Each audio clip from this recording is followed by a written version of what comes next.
ന്മാരെ, ശ്രോതാക്കളെ, സാധാരണയിൽ നിന്ന് വ്യത്യസ്തമായി ഒരു വിഷയം നിങ്ങളുടെ എല്ലാവരുടെയും ശ്രദ്ധയിൽപ്പെടുത്തുവാൻ ഉദ്ദേശിച്ചുകൊണ്ടുള്ള ഒരു വീഡിയോ ആണ് ഇന്ന് നിങ്ങളുടെ മുമ്പാകെ അവതരിപ്പിക്കുന്നത്.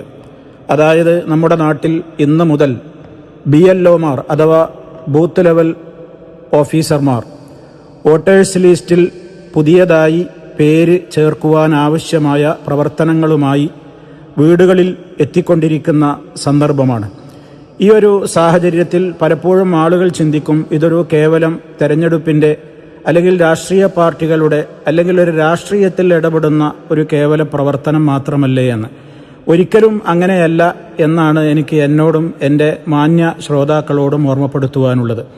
ഇത് ഇന്ത്യൻ പൗരൻ്റെ ഒരു പൗരത്വം തെളിയിക്കുവാനുള്ള രേഖയായി ഭാവിയിൽ പരിഗണിക്കപ്പെടാൻ പോകുന്ന അടിസ്ഥാനപരമായ ഒരു രേഖ തന്നെയായിരിക്കും.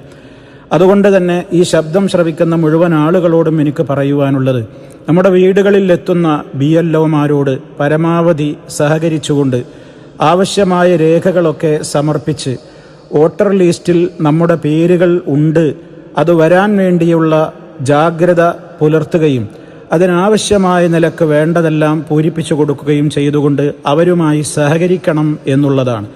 പ്രവാസികളായ ആളുകളോടും പ്രത്യേകം ഈ കാര്യം ഓർമ്മപ്പെടുത്തുകയാണ്.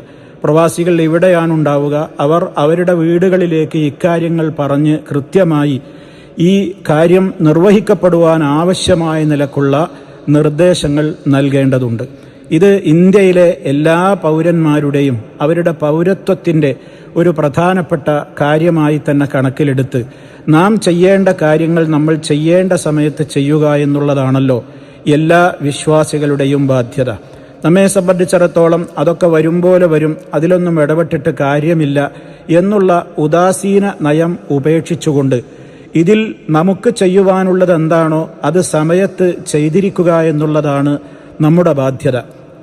ആ നിലക്ക് ആ ബാധ്യത നിർവഹിക്കുകയും ബാക്കി കാര്യങ്ങളെല്ലാം നമ്മൾ ചെയ്യേണ്ടതെല്ലാം ചെയ്ത് ബാക്കി കാര്യങ്ങളുടെ വിജയത്തിന് വേണ്ടിയാണല്ലോ അള്ളാഹുവിൽ നമ്മൾ തവക്കുലാക്കേണ്ടതും ഭരമേൽപ്പിക്കേണ്ടതും. അതുകൊണ്ട് ഈ വിഷയത്തിൽ വിസ്ഡം ഇസ്ലാമിക് ഓർഗനൈസേഷൻ അതിൻ്റെ സ്പോട്ട്ലൈറ്റ് എന്ന പ്രോഗ്രാമിലൂടെ അവതരിപ്പിച്ചിട്ടുള്ള ഒരു ചർച്ചയുണ്ട്. ആ ചർച്ചയാണ് ഒന്നും വിടാതെ പൂർണ്ണമായി ഞാനിവിടെ അപ്ലോഡ് ചെയ്യുന്നത്. എൻ്റെ മാന്യരായ ശ്രോതാക്കൾ എല്ലാവരും അതിൻ്റെ ആദ്യം മുതൽ അവസാനം വരെ ശ്രദ്ധാപൂർവം കേൾക്കുകയും പ്രവാസികളടക്കമുള്ള എല്ലാ ആളുകളും വേണ്ട മുൻകരുതലുകളും അതിനാവശ്യമായ നടപടിക്രമങ്ങളും സ്വീകരിക്കണമെന്നും ഓർമ്മപ്പെടുത്തിക്കൊണ്ട് ആ വീഡിയോയിലേക്ക് നിങ്ങളുടെ എല്ലാവരുടെയും ശ്രദ്ധ ക്ഷണിക്കുന്നു. അല്ലാഹു സുബ്ഹാനഹു വ തആല എല്ലാ അർത്ഥത്തിലും എല്ലാ നല്ല കാര്യങ്ങളിലും യോജിച്ച് നിൽക്കുവാനും ഒരുമിച്ച് മുന്നേറുവാനുമുള്ള ആ ഒരു തൗഫീഖ് എല്ലാവർക്കും നൽകി അനുഗ്രഹിക്കുമാറാകട്ടെ. അസ്സലാമു അലൈക്കും വറഹ്മത്തുള്ളാഹി വബറകാതുഹു. ബീഹാറിൽ ഇത് നടപ്പാക്കിയതിൽ ഈ പറഞ്ഞ അവരുടെ അജണ്ട വർക്ക് ചെയ്തിട്ടുണ്ട്. അത് നമ്മുടെ മുമ്പിലുള്ള തെളിവാണ്. ഈ പറഞ്ഞ SIR ഈ പറഞ്ഞ മാനദണ്ഡങ്ങളൊക്കെ വെച്ചിട്ട് തന്നെയാണ് അവിടെ നടത്തിയത്. പക്ഷെ അതിലെന്ത് ചെയ്തിട്ടുണ്ട്, അവരുടെ അജണ്ടയിൽ നടപ്പാക്കിയിട്ടുണ്ട്. എന്നാൽ നമ്മൾ ഓൺലൈനിൽ അപ്ലൈ ചെയ്താലും ശരി, ഇത് അവരുടെ ഇതിനകത്തേക്കാണ് പോകാൻ പോകുന്നത്. അപ്പോൾ അതിൻ്റെ സബ്മിഷനും കാര്യങ്ങളൊക്കെ ചെയ്യണം. എന്നാൽ അതേസമയം ഈ BLOമാരെ നമ്മൾ കൃത്യമായിട്ട് ആരാണ് എന്താണെന്നുള്ള SIR സ്പെഷ്യൽ ഇൻറ്റൻസീവ് റിവിഷൻ തീവ്ര വോട്ടർ പട്ടിക പരിഷ്കരണം കേരളത്തിൽ ഇപ്പോൾ നിലവിൽ വന്നിരിക്കുന്നു. അത് കേരളത്തിൽ നടപ്പിലാക്കിക്കൊണ്ടിരിക്കുന്ന ഒരു ഘട്ടത്തിലാണ് നാം എത്തി നിൽക്കുന്നത്. എന്താണ് SIR എന്നത് പല ഘട്ടങ്ങളിലൂടെ നമ്മൾ കേട്ടതാണ്, അറിഞ്ഞതാണ്. ലളിതമായി പറഞ്ഞാൽ ഇപ്പോൾ നമ്മളാരും വോട്ടർമാർ അല്ലാതെ ആയിരിക്കുന്നു എന്ന് വേണമെങ്കിൽ പറയാം. ഇനി നമ്മൾ വോട്ടർമാരാകണമെങ്കിൽ SIRൻ്റെ നടപടിക്രമങ്ങൾ പൂർത്തിയാക്കി വോട്ടർ പട്ടികയിൽ നമ്മളെല്ലാവരുടെയും പേര് വന്നു എന്ന് ഉറപ്പുവരുത്തുന്ന ഒരു സാഹചര്യം യഥാർത്ഥത്തിൽ നിലനിൽക്കുന്നു. അതുമായി ബന്ധപ്പെട്ട് പല കോണുകളിൽ നിന്ന് ആശങ്കകളും അതുപോലെ തന്നെ വ്യത്യസ്തമായ രീതിയിലുള്ള ചർച്ചകളും നടന്നുകൊണ്ടിരിക്കുന്ന ഒരു ഘട്ടത്തിലൂടെയാണ് നമ്മൾ കടന്നു പോകുന്നത്. ഈ ഒരു ഘട്ടത്തിൽ നമ്മൾ ഓരോരുത്തരും, ഈ ശബ്ദം ശ്രവിക്കുന്ന സ്പോട്ട്ലൈറ്റ് ശ്രവിച്ചുകൊണ്ടിരിക്കുന്ന നമ്മൾ ഓരോരുത്തരും മനസ്സിലാക്കേണ്ടത്, നമുക്കോരോരുത്തർക്കും ഇതിൽ ചില കാര്യങ്ങൾ ചെയ്യുവാനുണ്ട് എന്നതാണ്. ഇതാരെങ്കിലും ചെയ്തുകൊള്ളും, അതേതെങ്കിലും രാഷ്ട്രീയക്കാർ അവർക്ക് വോട്ട് കിട്ടാൻ വേണ്ടി അത് ശരിയാക്കിക്കൊള്ളും എന്ന് വിചാരിച്ച് വീട്ടിലിരിക്കേണ്ടവരല്ല നമ്മൾ. മറിച്ച് നമുക്ക് ഓരോരുത്തർക്കും ചില കാര്യങ്ങൾ ഈ ഒരു വിഷയത്തിൽ ചെയ്യുവാനുണ്ട്. നമ്മൾ ആദ്യമായി ഇതിൻ്റെ ഒരു ചർച്ചയിലേക്ക് വരുമ്പോൾ യഥാർത്ഥത്തിൽ SIR-മായി ബന്ധപ്പെട്ട ചർച്ചകൾക്കിടയിൽ ഇലക്ഷൻ കമ്മീഷനിൽ നിന്നു തന്നെ പലപ്പോഴായി വാർത്താ സമ്മേളനങ്ങൾ വിളിക്കുന്നു, അതിൻ്റെ വിശദീകരണങ്ങൾ നൽകുന്നു, പത്രക്കുറിപ്പുകൾ ഇറങ്ങുന്നു. യഥാർത്ഥത്തിൽ അത്തരം ചർച്ചകൾ, വിശദീകരണങ്ങളൊക്കെ കേൾക്കുന്ന ഒരു സാധാരണക്കാരനെ സംബന്ധിച്ചിടത്തോളം ഇങ്ങനെ ഒരു തോന്നൽ വരെയുണ്ട്. അഥവാ ഇത് വലിയ കുഴപ്പമൊന്നുമില്ലല്ലോ, അത് സുതാര്യമാണല്ലോ, കാര്യങ്ങളൊക്കെ ഭംഗിയായി പൂർത്തീകരിക്കാനുള്ള സാധ്യതയാണല്ലോ കാണുന്നത്, അത്രമേൽ പേടിക്കാനൊന്നുമില്ലല്ലോ എന്ന നിലക്ക് ഉള്ളൊരു തോന്നൽ ഒരു ഭാഗത്ത് യഥാർത്ഥത്തിൽ നിലനിൽക്കുന്നുണ്ട്. അത്രമേൽ ജാഗ്രതപ്പെടേണ്ടതുണ്ടോ? എന്താണ് നമുക്ക് പറയാനുള്ളത്? തീർച്ചയായും ജാഗ്രതപ്പെടണം. കാരണം എന്താണെന്ന് ചോദിച്ചാൽ ഇതിലുള്ള പ്രശ്നം എന്ന് പറയുന്നത്, പണ്ടൊരു അധ്യാപകനെ ആദ്യം സ്കൂൾ കയറി, വലിയ സ്കൂളാണ്, ഒരുപാട് ഡിവിഷൻസ് ഉണ്ട്, ഒരുപാട് ആയിരക്കണക്കിന് കുട്ടികളുണ്ട്, അധ്യാപകരുണ്ട്, വലിയ 1-2 സ്റ്റാഫ് റൂമൊക്കെ ഉണ്ട്. അപ്പോൾ ഇവന് കയറിയിട്ട് 9 സീലാണ് അവന് ക്ലാസ്. അപ്പോൾ സീനിയർ അധ്യാപകരോട് ചോദിച്ചു, എന്ത് എനിക്ക് 9 സീലാണ് ക്ലാസ്, ഈ ബിൽഡിങ്ങിൻ്റെ എവിടെയാണ് 9 സീന്ന് ചോദിച്ചു. അപ്പോൾ ഇവനെ കുതിരയാക്കാൻ വേണ്ടിയിട്ട് എന്ത് പറഞ്ഞു, 9 സി 9 ബീൻ്റെ അപ്പുറത്താണ്. അപ്പോൾ 9 ബി എവിടെ ചോദിച്ചു, അത് 9 സീൻ്റെ അപ്പുറത്ത്. ചോദ്യത്തിന് ഉത്തരമായി, ഉത്തരമായി. പക്ഷെ ഓനെന്തേ മനസ്സിലായി, ഓനവിടെ പോകണം. അപ്പം ഇതിലുള്ളൊരു പ്രശ്നം എന്താണെന്ന് വെച്ചാൽ, ഇത് നമ്മൾ കേവലം ചില ആൾക്കാരുടെ ധാരണ എന്താ വെച്ചാൽ, ഈ രാഷ്ട്രീയ പാർട്ടികൾ എന്ന് പറഞ്ഞാൽ അവരങ്ങോട്ടും ഇങ്ങോട്ടും ഇങ്ങനെ വാക്ക് തർക്കും, ഇന്ന് പറഞ്ഞത് നാളെ പറയില്ല എന്നൊക്കെ പറഞ്ഞ് ഈ പുതിയ ജനറേഷനെ സംബന്ധിച്ചിടത്തോളം എനിക്ക് ഈ പൊളിറ്റിക്സിനൊന്നും താല്പര്യമില്ല. അതൊക്കെ ഓരോരുത്തർ അവരുടെ ആവശ്യത്തിന് വേണ്ടി, ഉദരപൂരണത്തിന് വേണ്ടി നടപ്പാക്കുന്ന പരിപാടിയാണ്. അതുകൊണ്ട് ഞാൻ ആ വഴിക്കേ പോകില്ല. പിന്നെ വോട്ടും ഞാൻ ചെയ്യലില്ല, ഞാൻ കുറേ കാലമായിട്ട് വോട്ട് ചെയ്യുന്നില്ല. അപ്പോൾ അതുകൊണ്ട് തന്നെ ഈ വോട്ടർ പട്ടികയൊക്കെ പരിഷ്കരിക്കുക എന്ന് പറയുമ്പോൾ വോട്ട് ചെയ്യാത്ത നിൽക്കുന്നതിനെ വോട്ടർ പട്ടിക പരിഷ്കരിക്കേണ്ട കാര്യം എന്ന നിലക്ക് വളരെ സാമാന്യവൽക്കരിച്ചുകൊണ്ട് ഈ വിഷയത്തൊക്കെ കാണുന്ന ആളുകളൊക്കെ ഉണ്ട്. അപ്പോൾ ഇവിടെ നമ്മൾ മനസ്സിലാക്കേണ്ടത് എന്താണെന്ന് വെച്ചാൽ, ഇതൊരു കേവലം വോട്ടിൻ്റെ വിഷയമല്ല, ഇത് പൗരത്വവുമായി ബന്ധപ്പെട്ടതാണ്. അതാണ് ഞാൻ നേരത്തെ പറഞ്ഞ ഉദാഹരണത്തിൻ്റെ വിഷയം. അതായത് ഇന്ത്യൻ പൗരനാണ് യഥാർത്ഥത്തിൽ വോട്ടർ പട്ടികയിൽ ഉണ്ടാവുള്ളൂ. അതായത് ഒരാൾക്ക് വോട്ടുണ്ടാകണമെങ്കിൽ അതിന് 4 വ്യവസ്ഥകളുണ്ട്. ഒന്നാമത്തെ ഇത് ഇന്ത്യൻ പൗരനാകണം, രണ്ടാമത്തെ 18 വയസ്സാണ്, മൂന്നാമത്തെ സ്ഥിരതാമസക്കാരനാണ്, നാലാമത്തെ നിയമപരമായ തടസ്സങ്ങളൊന്നും കോടതിയിൽ നിന്ന് പറയുന്ന പ്രശ്നങ്ങളൊന്നും ഉണ്ടാകാൻ പാടില്ല. അതിലൊന്നാമത് പറഞ്ഞത് എന്താ, ഇന്ത്യൻ പൗരത്വം ഉണ്ടാകണമെന്നാണ്. അപ്പോൾ ഇനി കുറച്ച് മുന്നോട്ട് വരാൻ പോകണം എങ്ങനെയാണെന്ന് വെച്ചാൽ, ഇനി വോട്ടർ പട്ടികയിലുണ്ടെങ്കിലേ പൗരത്വം ഉണ്ടാവുള്ളൂ എന്നുള്ളതാണ്. ഇനി പൗരത്വത്തിൻ്റെ അടിസ്ഥാനം എന്തായി മാറുകയാണ്, വോട്ടർ പട്ടികയായി മാറുന്ന ലക്ഷണങ്ങളാണ് എന്ത് ചെയ്യുന്നത് ഇപ്പോൾ നമ്മൾ കാണുന്നത്. അതിനെ വിശദീകരിക്കാൻ കൂടെ സമയമല്ല. അതാ പറഞ്ഞത്, എന്ത് 9 സി എവിടെ വെച്ചാൽ 9 ബിൻ്റെ അപ്പുറത്ത്, 9 ബി എവിടെ വെച്ചാൽ അതിൻ്റെ മറ്റേൻ്റെ അപ്പുറത്ത് എന്ന് പറഞ്ഞ് എന്ത് മനസ്സിലായി.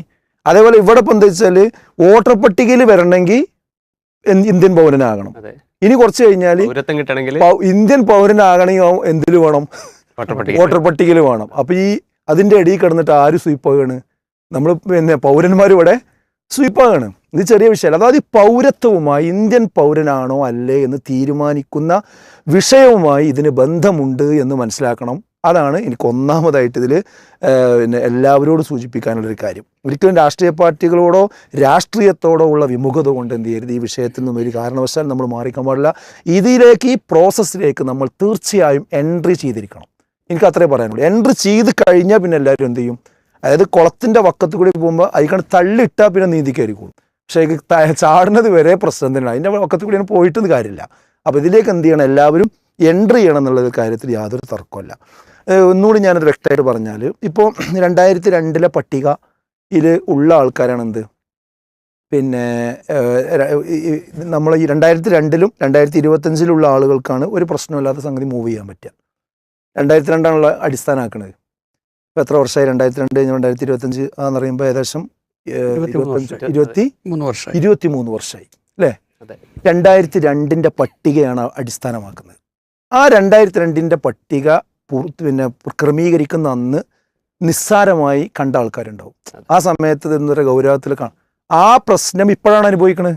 ഈ 24 വർഷം കഴിഞ്ഞിട്ട് 23 വർഷം കഴിയുമ്പോൾ അനുഭവിക്കുന്നത്. ഇപ്പോൾ ഏത് ഒരൊറ്റ എക്സാമ്പിൾ പറഞ്ഞാൽ, ഇപ്പോൾ ബഷീർ ഒരു സ്ഥലം വാങ്ങിച്ചു. അപ്പോൾ ആ സ്ഥലം നിങ്ങൾ വാങ്ങിയതൊരു സെൻറ്റിന് 10 ലക്ഷം രൂപ വെച്ചിട്ടാണ്. അപ്പോൾ അത് അതിൻ്റെ രേഖയൊക്കെ ഇതാക്കി ആധാരമായിട്ട് ചെന്നപ്പോൾ ഇവർ പറയണത്, ഇതിൽ കുറച്ച് സംശയങ്ങളുണ്ട്, ഇതിൻ്റെ അടിയാധാരം വേണം. അപ്പോൾ ഇതിൻ്റെ അടിയാധാരം അന്വേഷിച്ചുകൊണ്ട് ചെന്ന് നോക്കുമ്പോൾ പിന്നെ അത് 4000 രൂപക്ക്, സെൻറ്റിന് 4000 രൂപ വെച്ചുകൊണ്ട് പണ്ട് എത്രയോ വർഷങ്ങൾക്ക് മുമ്പ് വാങ്ങിച്ച സാധനമാണ്. അതാണ് ഇപ്പം എന്ത് ചെയ്യണത്, ഒരു സെൻറ്റ് 10 ലക്ഷത്തിന് എന്ത് ചെയ്യണത് നിങ്ങൾ വാങ്ങും. പക്ഷെ നിങ്ങൾക്ക് ആ ക്രയവിക്രയം നടക്കണമെങ്കിൽ അന്നത്തെ അടിയാധാരം ക്ലിയർ ആകണം. വിഷയം മനസ്സിലായോ? ഈ അടിയാധാരം ക്ലിയർ അല്ലെങ്കിൽ നിങ്ങൾ ഈ 10 ലക്ഷം കൊണ്ടൊന്നുമില്ല, ഈ സംഗതി എന്ത് ചെയ്യുക നടക്കൂല അവിടെ. അപ്പോഴാണ് അടിയാധാരത്തിൻ്റെ വില നമുക്ക് മനസ്സിലാകുക.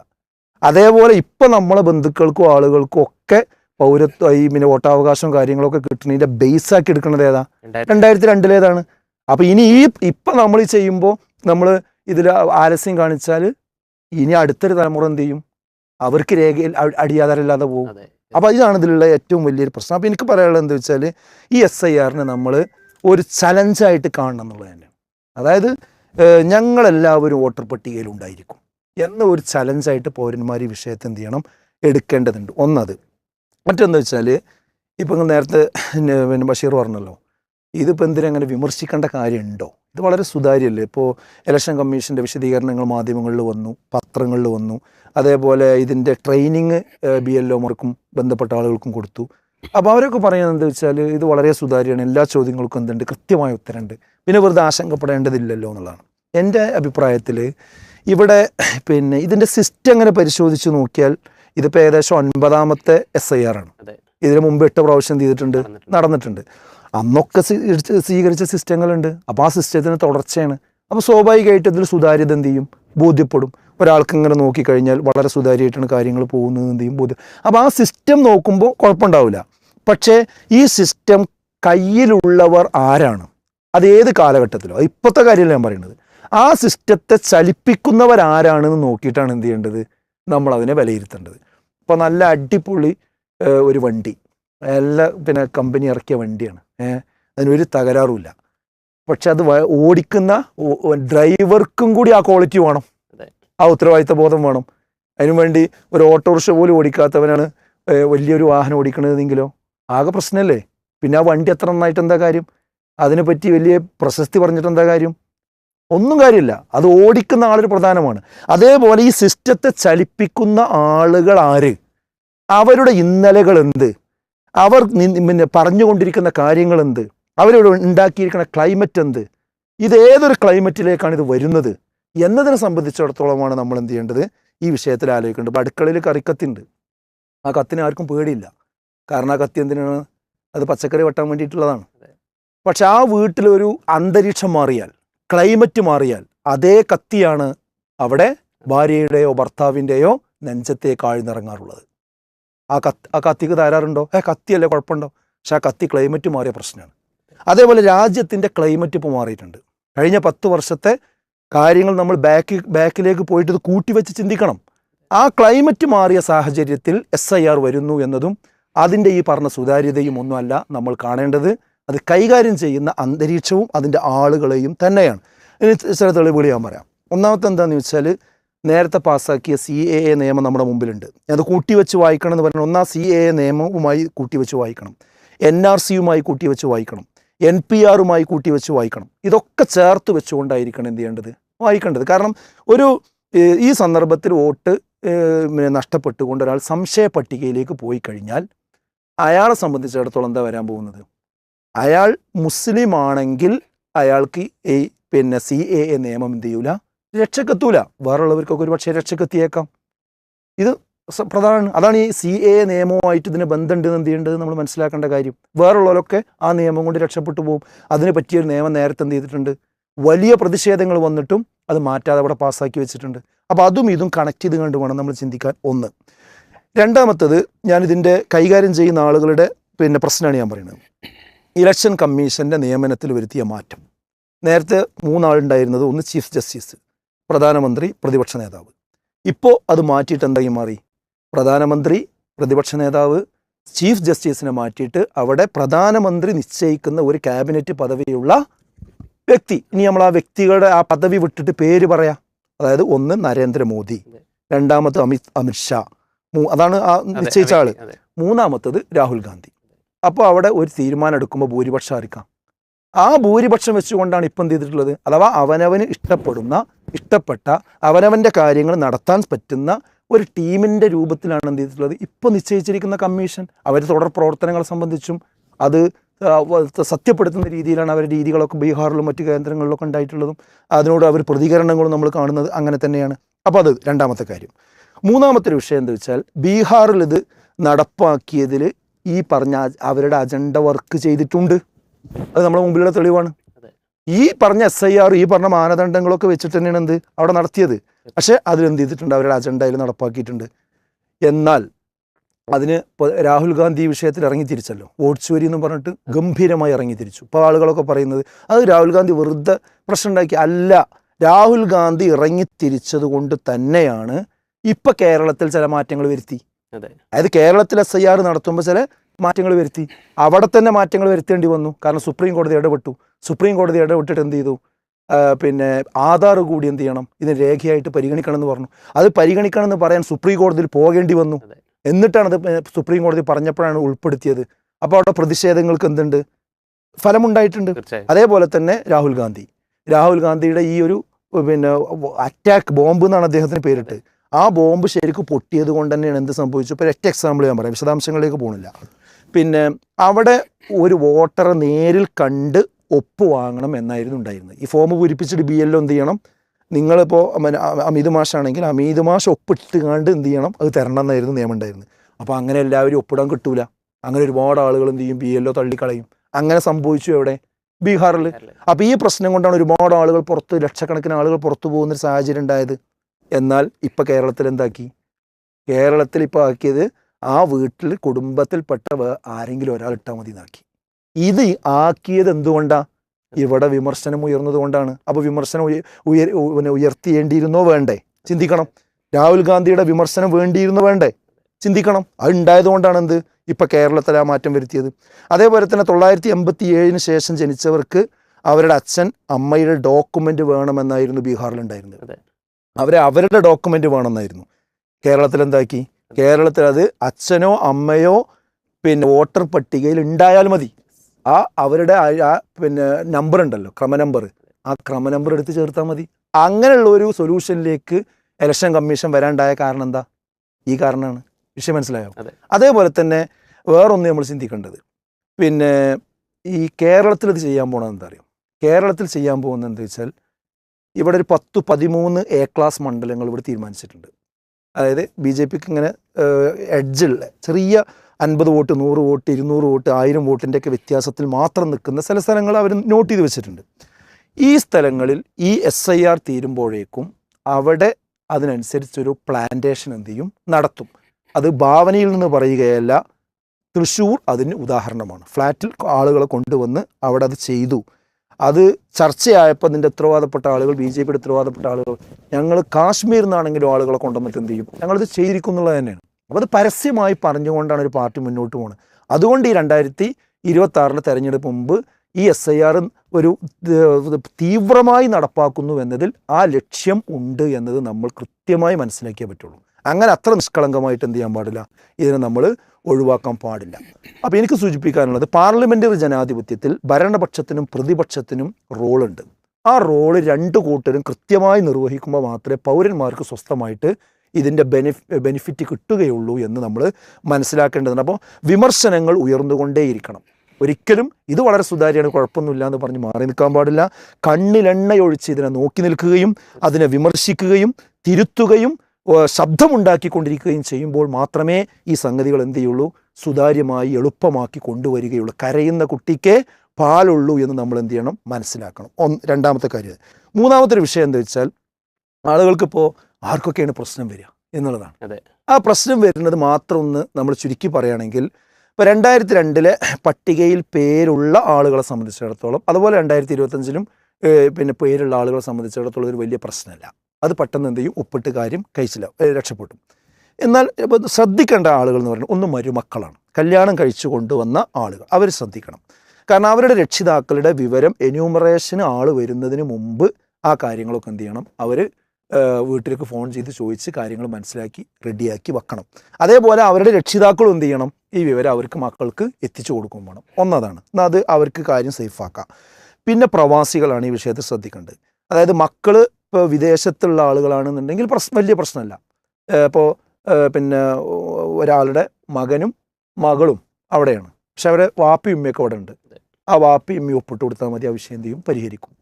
എന്നാൽ കുടുംബസമേതം വീട് അടച്ചു പൂട്ടി പോയ ആളുകളാണെങ്കിൽ അവിടെ പ്രശ്നമുണ്ട്. അവിടെ എന്താണെന്ന് ചോദിച്ചാൽ അയൽവക്കത്ത് ഒന്ന് ചോദിക്കുന്നത് ഇവിടുത്തെ ആളുകൾ എവിടെയെന്ന് ചോദിക്കും. അത് ഞങ്ങൾക്കറിയില്ല, അവർ കുറേ കാലമായിട്ട് ഗൾഫിലാണെന്ന് പറയും. അത് 2-3 പ്രാവശ്യം അതിൻ്റെ പ്രൊസീജിയർ പൂർത്തിയാക്കി കഴിഞ്ഞാൽ അത് വെട്ടും.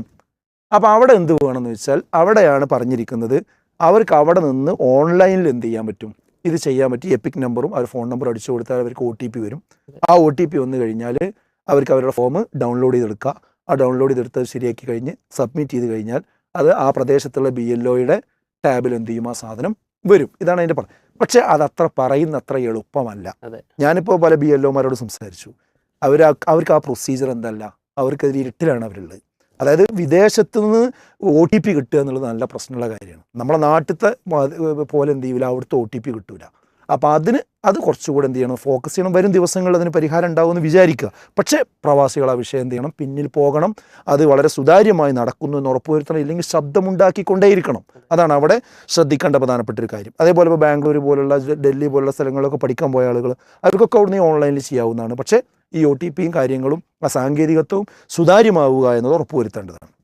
മറ്റൊന്ന്, ഈ കല്യാണം കഴിച്ച ആളുണ്ടല്ലോ. ഇപ്പോൾ വയനാട്ടിൽ നിന്നൊക്കെ ഒരാൾ ഇവിടെ വന്ന് അയാൾ ഇവിടെ വന്ന് പിന്നെ കല്യാണം കഴിച്ച് താമസിച്ചു. അങ്ങനെയാണെങ്കിൽ അയാൾ അവിടുത്തെ രേഖ എന്ത് ചെയ്യണം, ഇവിടെ അയാൾ ഈ എന്യൂമറേറ്റർമാർ വരുന്നതിന് മുമ്പ് ഇവിടെ എടുത്തു വെക്കണം. അങ്ങനത്തെ ആൾക്കാർ ശ്രദ്ധിക്കേണ്ടതുണ്ട്. മറ്റൊന്ന്, വേറൊരു ടീം ശ്രദ്ധിക്കേണ്ട ആരെന്ന് വെച്ചാൽ, ഇപ്പോൾ 2002 ശേഷമുള്ള ആളാണ്, പക്ഷേ അയാൾക്ക് ഇപ്പോൾ 40 വയസ്സുണ്ട്. 40 വയസ്സിന് മുകളിലുണ്ട്. പക്ഷെ 2002 പട്ടികയിലില്ല. കാരണം ആ സമയത്ത് ശ്രദ്ധിച്ചില്ല. മനസ്സിലായോ? അപ്പോൾ അയാൾക്ക് എന്ത് ചെയ്യണമെന്ന് വെച്ചാൽ, ഒന്നുകിൽ വാപ്പ ഉമ്മ, പക്ഷെ അവർ രണ്ടാളും മരിച്ചുപോയി. പിന്നെ അല്ലെങ്കിൽ വല്യപ്പ വല്യമ്മ, അവരും മരിച്ചുപോയി. അങ്ങനത്തെ ആളുകളെ സംബന്ധിച്ചിടത്തോളം അവർ രേഖയ്ക്ക് എന്ത് ചെയ്യേണ്ടതുണ്ട്, ഹാജരാക്കേണ്ടതുണ്ട്. അപ്പോൾ അവർ പ്രത്യേകം ശ്രദ്ധിക്കേണ്ടതുണ്ട്. അത് അന്ന് ശ്രദ്ധിക്കാത്തതുകൊണ്ടാണ്. പക്ഷേ മനസ്സിലായോ? അപ്പോൾ ആ ആളുകളും ആ കാര്യം മനസ്സിലാക്കണം. പിന്നെ ഒന്നുള്ളത് ശ്രദ്ധിക്കേണ്ടത് എന്താ വെച്ചാൽ, നമുക്ക് ഈ BLO ഒരു രസീതി തരും. ആ രസീതി നമ്മൾ സൂക്ഷിച്ച് വെക്കണം. അത് നിങ്ങൾ വാങ്ങിയിട്ട് അവിടെ കളയാൻ പാടില്ല. അത് ശരിക്കും സൂക്ഷിച്ച് വെക്കുക. പിന്നെ കുറച്ച് കഴിഞ്ഞ് December 9 എന്ത് ചെയ്യും, കരട് പട്ടിക പ്രസിദ്ധീകരിക്കും. ആ കരട് പട്ടിക പ്രസിദ്ധീകരിക്കുമ്പോൾ എൻ്റെ പേര് അതിലുണ്ടോ എന്ന് ഓരോരുത്തരും നോക്കണം. ഇപ്പോൾ നമ്മൾ 2002 ലിസ്റ്റിൽ നമ്മളുണ്ടോ എന്ന് ഇപ്പോൾ നോക്കണില്ലേ. ഇനി December 9 ഓർത്ത് വെക്കുക. December 9 എന്ത് ചെയ്യണം, ഈ പ്രസിദ്ധീകരിച്ച കരട് പട്ടികയിൽ ഞാനുണ്ടോ, ഞാൻ കൊടുത്ത അപേക്ഷ അതിൽ വന്നിട്ടുണ്ടോ എന്ന നോട്ടം എന്ത് ചെയ്യണം, നമ്മൾ നോക്കണം. പിന്നെ നമ്മുടെ നാട്ടിലെ BLOനെ പോയിട്ട് എന്ത് ചെയ്യുക, ശരിക്കും ഒന്ന് പരിചയപ്പെടുക. അയാളായിട്ട് നല്ലൊരു ഹോട്ട് ബന്ധം ഉണ്ടാവുക. അയാളൊരു ശത്രുവായി കാണാതിരിക്കുക. അയാൾക്കും ഈ കാര്യം നിർവഹിക്കുക എന്നുള്ള ഉത്തരവാദിത്തമേ ഉള്ളൂ. അയാൾ ഇലക്ഷൻ കമ്മീഷൻ്റെ പ്രതിനിധിയാണെന്ന് പറഞ്ഞാൽ അയാളോട് ശത്രു ഉണ്ടാകേണ്ട കാര്യമില്ല. ഇത് നമ്മളെല്ലാവരും സഹകരിച്ച് ചെയ്യുക, എല്ലാവരും അതിലുണ്ടെന്ന് ഉറപ്പുവരുത്തുക. അപ്പോൾ ജാഗ്രത നിർബന്ധമായിട്ടും വേണം. ഒരിക്കലും ഇതിനെ പറഞ്ഞ് നിസ്സാരമാക്കാൻ പാടില്ല. എന്താണ് കൂട്ടിച്ചേർക്കാനുള്ളത്? ഒരു 50-60 വയസ്സ് ആയ ഒരു മലയാളി പോലും സമാനമായ ഒരു സാഹചര്യത്തിലൂടെ കടന്നു പോയിട്ടില്ല. ഇതിനു മുൻപ് നമ്മൾ ഈ ഒരു പ്രക്രിയ നടക്കുമ്പോൾ ഇത്രമാത്രം ജാഗ്രത ആവശ്യമുണ്ടെന്നോ അല്ലെങ്കിൽ ഇത് ഒരു ഭയാനകമായ ഒരു കാര്യമാണെന്നൊന്നും ഒരിക്കലും ചിന്തിച്ചിട്ട് പോലില്ല. അതുകൊണ്ട് തന്നെ ഇതൊരു പൗര സാക്ഷരതയുടെ ഏറ്റവും വലിയൊരു സമയമായിട്ട് നമ്മളതിനെ കാണേണ്ടി വരും. മാത്രമല്ല, ഇത് നമ്മൾ പാനിക്കായിട്ട് കാര്യമില്ല, ആകെ പേടിച്ചിട്ട് കാര്യമില്ല. മറിച്ച് നമ്മൾ പ്രിപ്പയർഡ് ആകാൻ പറ്റുള്ളൂ. ഇതിനു വേണ്ടി കൃത്യമായ ആവശ്യമുള്ള തയ്യാറെടുപ്പുകൾ സ്വയവും സമൂഹത്തെയും അതിനുവേണ്ടി തയ്യാറാക്കുക എന്നുള്ളതാണ്. കാരണം നമ്മളുടെ വോട്ടർ പട്ടികയിലുള്ളൊരു പേര് മാത്രമല്ല ഒരു വിഷയം. എൻ്റെ അയൽപക്കത്ത് ജീവിച്ചിരുന്ന എൻ്റെ ഒരു സഹോദരൻ അല്ലെങ്കിൽ എൻ്റെ ഒരു അയൽവാസി, അവൻ നാളെ ഒരു ഡൗട്ട്ഫുൾ വോട്ടറായിട്ട് മാറുക എന്ന് പറയുന്നത് എന്നെ സംബന്ധിച്ചോളം അത് അതീവ വൈകാരികമായിട്ടുള്ളൊരു പ്രശ്നമാണ്. അപ്പോൾ എല്ലാവരും പരസ്പരം ചേർന്ന് നിന്നുകൊണ്ട് സഹായം നടത്തേണ്ട അല്ലെങ്കിൽ പഠിപ്പിക്കേണ്ട ഏതെല്ലാം രൂപത്തിൽ നമുക്ക് ഈ വിഷയത്തിൽ അന്യോന്യം സഹായിക്കാൻ പറ്റുമോ അത്തരം സഹായങ്ങളൊക്കെ ചെയ്തു കൊടുക്കേണ്ട ഒരു സമയമാണ്. പിന്നെ ഇപ്പോൾ അഷ്റഫ് ഖാൻ നേരത്തെ പറഞ്ഞ പോലെ നമ്മൾ ഈ BLOമാർ ഒരു ശത്രുക്കളല്ല നമ്മൾ പറഞ്ഞു. പലപ്പോഴും വെച്ചാൽ ഇതൊക്കെ കൂടെ കേട്ട് കഴിഞ്ഞിട്ട് നമുക്ക് ദേഷ്യം തീർക്കാൻ കിട്ടുന്ന ആദ്യത്തെ ആളാരാണ്, BLO ആണ്. അപ്പോൾ അദ്ദേഹത്തോട് തട്ടിക്കയറാൻ ശ്രമിച്ചു കഴിഞ്ഞാൽ അദ്ദേഹം സ്വാഭാവികമായിട്ടും അദ്ദേഹത്തിൻ്റെ പണി അവസാനിപ്പിച്ചു പോകും. ഇവിടെ 2 കാര്യങ്ങൾ മനസ്സിലാക്കണം. കാരണം അദ്ദേഹമാണ് നമ്മളുടെ ചാനൽ എന്ന് പറയുന്നത്. 2, ഈ BLOക്കാണെങ്കിലും അതുപോലെ ഇയോറാക്കാണെങ്കിലും അസിസ്റ്റൻ്റ് ആണെങ്കിലൊക്കെ വിപുലമായ അധികാരങ്ങളുണ്ട്. എന്നുവെച്ചാൽ അവർ നൽകുന്ന ഈ രേഖകളാണ് നാളെ വോട്ടേഴ്സ് ലിസ്റ്റിൽ ചേർക്കാൻ പോകുന്നത്. അപ്പോൾ അവരുമായിട്ട് വഴക്കടിച്ചുകൊണ്ടത് പിന്നെ നടപ്പാക്കാൻ പറ്റുമെന്നുള്ള തെറ്റിദ്ധാരണ വേണ്ട. നമ്മൾ ഓൺലൈനിൽ അപ്ലൈ ചെയ്താലും ശരി, ഇത് അവരുടെ ഇതിനകത്തേക്കാണ് പോകാൻ പോകുന്നത്. അപ്പോൾ അതിൻ്റെ സബ്മിഷനും കാര്യങ്ങളൊക്കെ ചെയ്യണം. എന്നാൽ അതേസമയം ഈ BLOമാരെ നമ്മൾ കൃത്യമായിട്ട് ആരാണ് എന്താണെന്നുള്ള ഡീറ്റെയിൽസ് നമ്മൾ കളക്ട് ചെയ്യണം. അപ്പോൾ നമുക്കിപ്പോൾ ഇവിടെ ഒന്നാമത്തെ ഒരു വിഷയം എന്താ വെച്ചാൽ ഇലക്ഷൻ കമ്മീഷനെ വിശ്വസിക്കാൻ വയ്യ എന്നുള്ളതാണ്. അപ്പോൾ ഇവിടെ ഈ 324 അനുച്ഛേദം അനുസരിച്ചാണ് ഇപ്പോൾ ഇതൊക്കെ നടത്തുന്നത്. യഥാർത്ഥത്തിൽ അതാണ് അവർ പറഞ്ഞിട്ടുള്ളൂ. വളരെ ഈ സർക്കുലർ വരെ പറഞ്ഞിട്ടുണ്ട്. പക്ഷെ സത്യത്തിൽ അതെന്താണ്? സത്യസന്ധവും സുതാര്യവും ഭയരഹിതവുമായിട്ടുള്ള തിരഞ്ഞെടുപ്പ് നടത്തുക, ഇതിന് വേണ്ട അധികാരാവകാശങ്ങളാണ് ഈ കമ്മീഷൻ നൽകിയിട്ടുള്ളത്. പക്ഷെ അതിന് ഒരു പൗരത്വ രേഖ തയ്യാറാക്കുന്നതിന് സമാനമായ രൂപത്തിലുള്ളൊരു പ്രക്രിയയിലേക്ക്, എന്ന് വെച്ചാൽ വേറെ പറഞ്ഞാൽ NRCയിൽ എന്താണോ ആവശ്യപ്പെട്ടത് അതേ രേഖകളാണ് ബീഹാറിലും ആവശ്യപ്പെട്ടത്. അപ്പോൾ ആ ഒരു പ്രോസസ്സിലേക്ക് ഇത് പോവുകയാണ് ചെയ്തത്. ഇതെനിക്ക് ഒന്നാമത് കേൾക്കുന്നവരോട് പറയാമെന്ന് വെച്ചാൽ നമ്മൾ ഈ BLOമാരുടെ സേവനം പരമാവധി നമ്മൾ ഉപയോഗപ്പെടുത്തണം. അവരോട് എന്ത് ചെയ്യുക, ആ രീതിയിൽ നിന്നുകൊണ്ട് തന്നെ നമ്മൾ എന്ത് ചെയ്യുക, ആ സഹായം തേടിയും ഒക്കെ നമ്മൾ എന്ത് ചെയ്യാം, മറ്റുള്ളവരുടെ സഹായവും തേടാൻ നമ്മൾ മടിക്കരുത്. ഇപ്പോൾ ഇവിടെ നമ്മൾക്ക് ഒരു പക്ഷേ ഇപ്പോൾ പല സംഘടനകളും പല സംവിധാനങ്ങളൊക്കെ ഒരു പക്ഷേ ഇതിൻ്റെ ഈ സമയങ്ങൾ ഉയർന്നു വരാൻ സാധ്യതയുണ്ട്. ഇപ്പോൾ വിസ്റ്റം തന്നെയും ഒരു അത്തരത്തിലുള്ള ഡെസ്ക് ഓപ്പൺ ചെയ്യുന്നുണ്ട്. അപ്പോൾ അത്തരത്തിൽ നമ്മൾക്ക് സഹായം, സത്യസന്ധമായി സഹായം ലഭിക്കുന്ന ഏതൊരു ഗ്രൂപ്പിൻ്റെയും സഹായം നമ്മൾ നേടാൻ ശ്രമിക്കണം. പിന്നെ വെച്ചാൽ നമ്മൾ ഈ അടിസ്ഥാനപരമായി വേണം എന്ന് നമ്മൾ മനസ്സിലാക്കിയ രേഖകൾ ഇതൊക്കെ റെഡിയാക്കി വയ്ക്കുക. അതിപ്പോൾ പെട്ടെന്ന് ആവശ്യമുണ്ടായിട്ടില്ല. കാരണം എന്യൂമറേഷൻ ഫോം ഫില്ല് ചെയ്ത് കൊടുക്കുക നമ്മൾ ആദ്യം ചെയ്യേണ്ടത്. പിന്നെ അതിന് ശേഷമാണ് മറ്റു കാര്യങ്ങളൊക്കെ വേണ്ടുള്ളൂ. എങ്കിൽ പോലും അതൊക്കെ തപ്പിപ്പിടിക്കുന്ന സമയത്ത് ഇല്ല എന്ന് തോന്നിക്കഴിഞ്ഞാൽ ബുദ്ധിമുട്ട് വരും. അപ്പോൾ നമ്മളിപ്പോൾ തന്നെ അതെല്ലാം തന്നെ കൃത്യമായിട്ട് എടുത്തു വെച്ച് കഴിഞ്ഞാൽ നമുക്കത് സമയം ഉപകാരം ചെയ്യും. ഇപ്പോൾ ഞാൻ സൈറ്റ് ഇപ്പോൾ ഇന്നലെ രാവിലെ നോക്കിയപ്പോൾ ഓപ്പണായിരുന്നു. പക്ഷേ ഇന്നിപ്പോൾ എന്ത് ചെയ്യുന്നില്ല, സൈറ്റിൻ്റെ ഓപ്പണായി കിട്ടുന്നില്ല. ഇപ്പോൾ എല്ലാവരും ഒരു പക്ഷേ ശ്രമിച്ചുകൊണ്ടിരിക്കുന്നുണ്ടായിരിക്കും. അപ്പോൾ അത്തരം ചില പ്രശ്നങ്ങൾ ഉണ്ടാകുമ്പോഴേക്കും നമ്മൾ പാനിക് ആവേണ്ട. കുറച്ച് പേര് ഒന്നിച്ച് ഒക്കെ ചെയ്തിട്ട് ഡൗൺലോഡ് ചെയ്ത് കഴിഞ്ഞാൽ പരസ്പരം ഇത് ഉപയോഗിക്കാൻ പറ്റുന്നതാണ്. എന്തായാലും ഇപ്പം ഇലക്ഷൻ കമ്മീഷൻ പറഞ്ഞിട്ടുള്ളത് BLOമാർ 3 തവണ നിങ്ങളുടെ വീടുകൾ സന്ദർശിക്കുന്നതാണ്. നമ്മളിത് കരുതിയിട്ട് ആ BLO വരും എന്ന് കരുതി ഇരുന്ന് കഴിഞ്ഞാൽ ചിലപ്പോൾ BLOയെ കണ്ടുമുട്ടിക്കൊള്ളുന്നൊന്നുമില്ല. അതുകൊണ്ട് 2 കാര്യം ചെയ്യേണ്ടത്. ഒന്ന്, നേരത്തെ പറഞ്ഞതുപോലെ നമ്മൾ അവിടുത്തെ BLO ആരാണ്, അദ്ദേഹത്തിൻ്റെ നമ്പർ ഒക്കെ നമ്മൾ കണ്ടുപിടിച്ച് അങ്ങോട്ട് വിളിച്ച് ബന്ധപ്പെടാൻ വേണ്ടി വന്നാൽ അത് തയ്യാറാകണം. 2, ഇപ്പോൾ അദ്ദേഹം വരുന്നില്ല എന്നുള്ളത് കൊണ്ട് നമുക്കൊരിക്കലും ഇപ്പോൾ നമ്മളുടെ വോട്ടർ പട്ടികയിൽ കാര്യങ്ങൾ ചേർക്കാതിരിക്കാൻ പറ്റില്ലോ. അപ്പോൾ അത് നിർബന്ധമായിട്ട് ആളുകൾ ഇത് ചെയ്യണം. പിന്നെ അതായത് വെച്ചാലൊരു സ്വന്തം ഉത്തരവാദിത്വമായിട്ട് നമ്മൾ എന്ത് ചെയ്യുക, അതിനെ കാണുക എന്നുള്ളതാണ്. ഇനിയിപ്പോൾ BLO സെർച്ച് ചെയ്യാൻ സഹായിക്കുന്നു പറഞ്ഞിട്ടുണ്ട്. അതൊന്നും ചിലപ്പോൾ എന്ത് ചെയ്യില്ല, ആ സമയത്ത് ഓരോ വീട്ടിലും പോയിട്ട് BLO ആ സമയത്ത് ഓപ്പണാക്കി സെർച്ച് ചെയ്ത് കാണിച്ചു കൊടുക്കും. നമുക്ക് വിശ്വസിക്കാൻ വയ്യ. സെർച്ച് ചെയ്തിട്ടില്ലല്ലോ, എനിക്ക് സമയമില്ല എന്ന് പറഞ്ഞാലോ, അല്ലെങ്കിൽ നിങ്ങൾ ചെയ്യേണ്ട കാര്യമാണ് എന്ന് പറഞ്ഞാൽ തർക്കിച്ചിട്ട് കാര്യമൊന്നും ഉണ്ടാവില്ല. അപ്പോൾ അത്തരത്തിലുള്ള കാര്യങ്ങൾ നേരത്തെ നമ്മൾ റെഡിയാക്കി വെച്ച് മതിയാവുള്ളൂ. പിന്നെ ഈ 2002 ഈ വോട്ടേഴ്സ് ലിസ്റ്റ്, അതാണിപ്പോൾ എലിജിബിൾ വോട്ടേഴ്സ് ലിസ്റ്റായിട്ട് പിന്നെ പ്രഖ്യാപിച്ചിട്ടുള്ളത്. എന്തായാലും ഇതിൽ നടന്ന അപ്ഡേഷൻസ് പലപ്പോഴും എന്നുവെച്ചാൽ ഈ നിയമസഭാ മണ്ഡലങ്ങൾ മാറിയത്, ചിലപ്പോൾ നേരത്തെ ഉണ്ടായിരുന്ന ബൂത്ത് തന്നെ അല്ലാതെ ഇതൊക്കെ ഉണ്ടാവും. ഇത്തരം കാര്യങ്ങൾ അറിയാതെ പോകുന്ന ചിലർ ഇപ്പോൾ ഒരുപാട് വിളികളൊക്കെ അങ്ങനെയാണ് വരുന്നത്. ഇതേപോലെ തന്നെയാണ് ഇപ്പോൾ 2 വോട്ടർ പട്ടിക ഉണ്ടല്ലോ, അതിപ്പോൾ നമ്മൾ ഈ പഞ്ചായത്ത് നടക്കുന്നത്. അപ്പോൾ ഞാനിപ്പോൾ ഒരാളോട് സംസാരിക്കുന്ന സമയത്ത്, അല്ല ഞാനിപ്പോൾ കഴിഞ്ഞ മാസം പോയിട്ട് എന്ത് ചെയ്യുന്നു, ഇന്ത്യയൊക്കെ പോയിട്ട് ശരിയാക്കിയിരുന്നതാണ്. അതെ, അപ്പോൾ ഇത് 2ഉം 2 അറിയാത്ത പാവങ്ങളും ഉണ്ട്. ഇവരൊക്കെ അപകടത്തിൽപ്പെടാൻ സാധ്യത ഉള്ളവരാണ്. അതുപോലെ നമ്മൾ ഈ 2 കോപ്പി നേരത്തെ പറഞ്ഞല്ലോ, 2 കോപ്പി ഉണ്ടാകും. ഒരു കോപ്പി BLOക്ക് കൈമാറുന്നതും മറ്റൊരു കോപ്പി BLO ഒപ്പിട്ട് നമ്മൾക്ക് തരുന്നതാണ്. ആ കോപ്പി ഏറ്റവും വലിയൊരു രേഖയാണ്. അത് നിർബന്ധമായിട്ട് സൂക്ഷിച്ചു വെക്കാൻ ശ്രമിക്കണം. കാരണം നഷ്ടപ്പെടാതെ സൂക്ഷിക്കുക എന്നുള്ളതാണ് നമ്മളുടെ മുമ്പിലുള്ള ഏറ്റവും വലിയൊരു ഉത്തരവാദിത്വം എന്ന് പറയുന്നത്. പിന്നെന്ന് വെച്ചാൽ ഒരു ഡൗട്ട്ഫുൾ വോട്ടറായി മാറാതിരിക്കുക എന്നുള്ളത് സ്വന്തം ഉത്തരവാദിത്വമായിട്ട് കാണണം. സംശയാസ്പദമായ വോട്ടറായാൽ സംഭവിക്കുന്നതാണ്, വോട്ടേഴ്സ് ലിസ്റ്റിൽ ഉണ്ടെങ്കിൽ പോലും അദ്ദേഹത്തിന് വോട്ട് ചെയ്യാൻ പറ്റില്ല. പിന്നെ നെക്സ്റ്റ് ലെവല് ഈ പറഞ്ഞതുപോലെ അദ്ദേഹത്തിൻ്റെ പൗരത്വം തെളിയിക്കാൻ കഴിഞ്ഞില്ലെങ്കിൽ അതിൽ നിന്നും പുറത്താകും, പൗരത്വ രജിസ്റ്ററിൽ നിന്നും പുറത്താകും. അപ്പോൾ ഈ 2 അപകടങ്ങളിലേക്കാണ് പോകുന്നത്. എന്തായാലും ഇപ്പോൾ നാളെ കോടതി കേസ് എടുക്കുന്നുണ്ട്. തമിഴ്നാടും ഇതിനെതിരെയുള്ള പ്രൊട്ടസ്റ്റ് റേസ് ചെയ്തിട്ടുണ്ട്. ഏതെങ്കിലും രീതിയിലുള്ള മാറ്റങ്ങൾ ഉണ്ടാകുമോ നമുക്ക് വളരെ നേരിയ ഒരു സാധ്യത മാത്രമേ കാണുന്നുള്ളൂ. എങ്കിൽ പോലും അതിലും നമുക്കൊരു പരിധിവരെ പ്രതീക്ഷ അർപ്പിക്കാം. പക്ഷേ എന്തായാലും ഇത് ഇന്നല്ലെങ്കിൽ നാളെ ഏതെങ്കിലും വഴിയിലൂടെ നടപ്പാക്കാൻ ശ്രമിക്കും എന്ന് തന്നെ നമ്മൾ കരുതേണ്ടത്. കാരണം ഈ സർക്കാരിന് ഇനിയും കാലാവധി ഉണ്ട് എന്നുള്ളത് നമ്മൾ മറക്കരുത്. ഒരു 2 വർഷം കഴിഞ്ഞാണെങ്കിലും വേണമെങ്കിൽ ഇത് എന്ത് ചെയ്യാൻ വരാം. അപ്പം നമ്മളെ സംബന്ധിച്ചോളം നമ്മളുടെ ഒരു തെരഞ്ഞെടുപ്പ്, വോട്ട്, ഇത്തരം കാര്യങ്ങൾ എത്രമാത്രം പ്രാധാന്യമുള്ളതാണ് എന്ന് നമ്മളെ ബോധ്യപ്പെടുത്തുന്ന ഒരു സമയമാണ്. നമ്മുടെ സാമൂഹ്യബോധം, സേവനബോധം, ഇതൊക്കെ ഏറ്റവും നന്നായിട്ട് നമ്മൾക്ക് ജനങ്ങൾക്ക് മുൻപിൽ അല്ലെങ്കിൽ നമ്മുടെ ഒരു ലോകത്തിന് മുൻപിൽ നമുക്ക് കാണിച്ചു കൊടുക്കാൻ പറ്റിയൊരു സമയമാണ്. അതെല്ലാവരും പൗരന്മാരെന്ന നിലയിലും മനുഷ്യരെന്ന നിലയിലും നിർവഹിക്കട്ടെ എന്ന് മാത്രം നമുക്ക് പറയാം. അതിൽ ഒരു കാര്യമുണ്ട്. ഇതിൽ ഈ BLOമാർക്ക് ഇതിൽ വലിയ പങ്കുണ്ട്.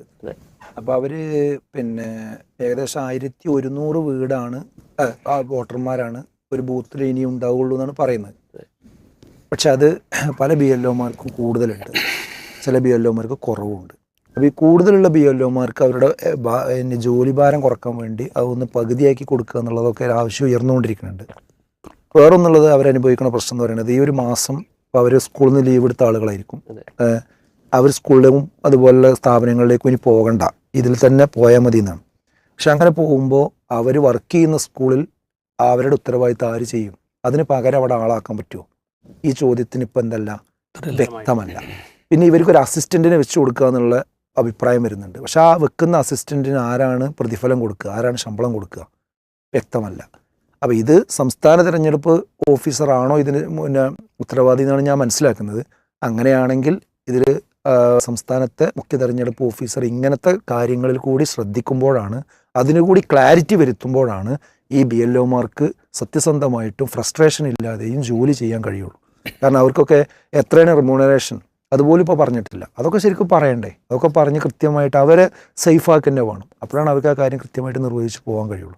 അപ്പോൾ അതുകൂടി ഇതിൽ തിരിച്ചറിയണം. തീർച്ചയായും നമ്മൾ ഓരോരുത്തരും ജാഗ്രത പാലിക്കുന്നതോടൊപ്പം തന്നെ തയ്യാറെടുപ്പോടുകൂടി നമ്മുടെ പേരുകൾ വോട്ടേഴ്സ് ലിസ്റ്റിൽ ഉണ്ട് എന്ന് ഉറപ്പുവരുത്തുക. നമ്മുടെ പരിസരത്തും നമ്മുടെ ചുറ്റുപാടുമുള്ള നമ്മളുമായി ബന്ധപ്പെട്ട എല്ലാവരിലേക്കും നമ്മളാൽ കഴിയുന്ന സഹായങ്ങൾ എത്തിച്ചു നൽകേണ്ട ഒരു സമയം കൂടിയാണ് എന്നാണ് കൂട്ടിച്ചേർക്കാനുള്ളത്.